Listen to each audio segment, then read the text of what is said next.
Ya, baik. Kembali bersama saya Andi Budiono. Oke. Pada kesempatan ini akan melanjutkan lagi ya terkait dengan IS Research Methodology. Ada tiga pendekatan utama dalam riset SI. Pertama kuantitatif, kualitatif, dan mixed method. Yang kuantitatif apa itu? Fokusnya adalah pengujian hipotesa dan hubungan antar variabel. Kapan kuantitatif ini digunakan? Saat model sudah jelas dan ingin mengukur dampak secara terukur. Contoh adalah pengaruh literasi digital terhadap niat penggunaan aplikasi layanan publik. Ini adalah salah satu contoh kuantitatif. Kemudian untuk kualitatif, ini adalah pendekatannya fokus kepada pemahaman mendalam ya, makna dan konteks, kemudian kapan digunakan saat mengeksplorasi fenomena baru atau kompleks.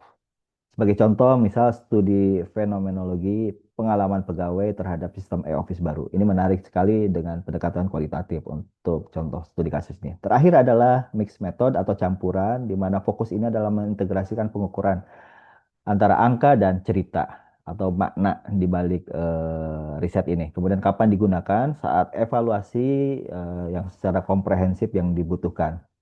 Untuk contoh, misal untuk mengukur kepuasan pengguna, kemudian mewawancarai ke responden yang skornya terendah untuk memahami penyebabnya. Ini gabungan antara kuantitatif dan kualitatif.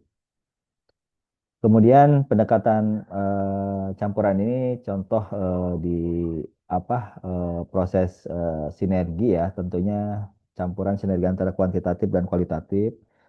Nah, di sini secara desain umum kuantitatif hasil survei yang menarik dijelaskan lebih dalam dengan wawancara. Dari kuantitatif menjadi kualitatif, kemudian eksploratorinya adalah bagaimana yang kualitatif menjadi kuantitatif. Hasil wawancara digunakan untuk membangun item kuesioner atau model survei.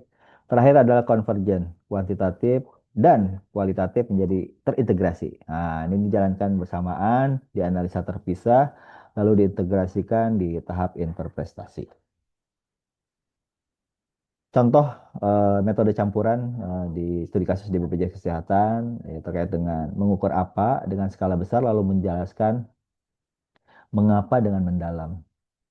Jadi dari tahapan pertama yang bagaimana kuantitatif ini kemudian diukur apa namanya melalui penyebaran survei, namun hasilnya misal ada 20% yang anomali menggunakan skor yang kepuasan terendah atau yang sangat rendah, maka akan ditindaklanjuti dengan tahap kualitatif ya, dengan pendekatan kualitatif di mana tujuannya menjelaskan lagi hasil anomali dari tahap pertama yang di kuantitatif.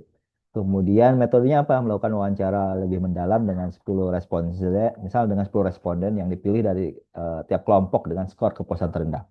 Nanti akan diketemukan hasilnya, misal menemukan bahwa penyebabnya adalah ternyata kurangnya pelatihan dan laporan yang tidak relevan dengan KPI mereka. Ini memang terkait dengan studi kasus, misal contoh apa namanya implementasi aplikasi bisnis intelijen ya. Ternyata apa namanya kurangnya pelatihan dan laporan yang tidak relevan dengan KPI mereka. Maka yang terakhir akan diintegrasikan kedua metode itu dan menjadi insight pemahaman yang lebih holistik. Misal masalahnya bukan teknis ya, tetapi misal kesenjangan antara sistem dan kebutuhan kerja pengguna. Baik, itu mungkin sekilas dengan tiga metode pendekatan dalam metodologi riset sistem informasi. Terima kasih.